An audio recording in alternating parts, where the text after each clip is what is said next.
नहीं खाइम खोबा मेवा नहीं मिसरी मलाई,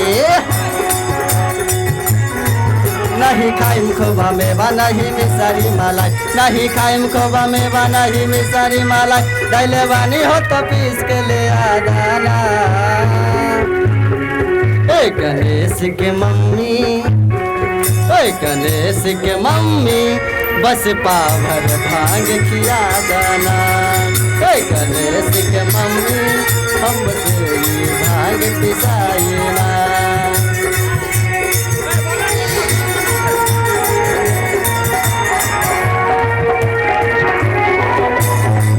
राउर भंगिया बढेर पिसत पिसत होला देर, राउर भंगिया बढेर पिसत पिसत होला देर, राउर भंगिया बढेर पिसत पिसत होला देर। दुख होला बड़ा दुखवा सहाई ना। ए गणेश के पापा, ए गणेश के पापा हमसे आ भांग पिसाई ना। ए गणेश के पापा हमसे भांग पिसाई ना। ए गणेश के पापा हमसे भांग पिसाई ना। जाओ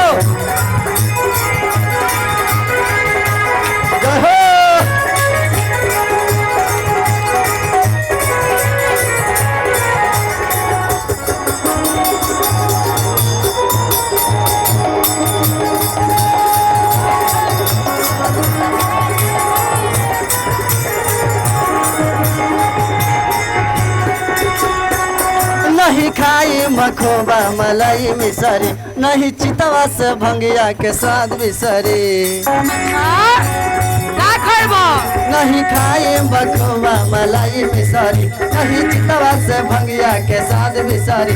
खोजा कहाँ बचिलम लेके आब मारी दा, बस 5 चिलम भर के थमा दाना। ओए गणेश के मम्मी, ओए गणेश के मम्मी बस पाभर भांग खिया दाना। ओए गणेश के मम्मी बस पाभर भांग खिया दाना। ए गणेश के पापा हमसे भांग पिसाई ना। ए गणेश के पापा हमसे भांग पिसाई। आप लोग बैठिए, बॉक्स का आवाज है, बैठो बैठो सब बैठिए, बॉक्स का आवाज है, बैठिए बैठिए बैठिए आप लोग, आप बैठो बैठो सब। आहा ए हटो बैठ।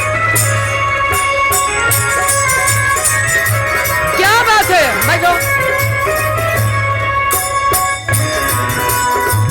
अरे बैठो भाई, बॉक्स छोड़ो।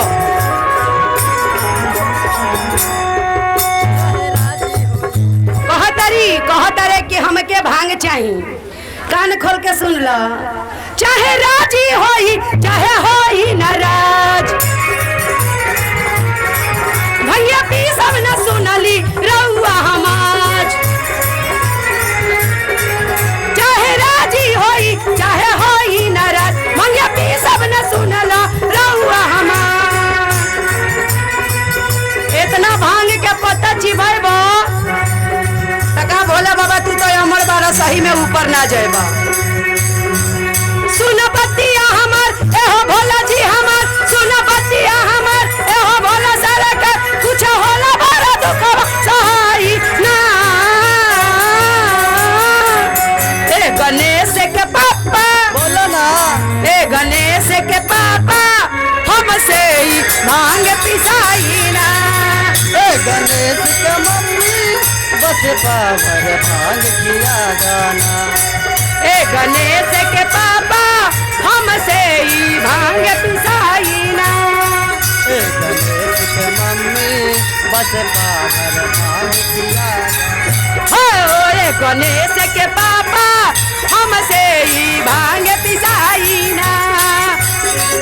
के मम्मी बस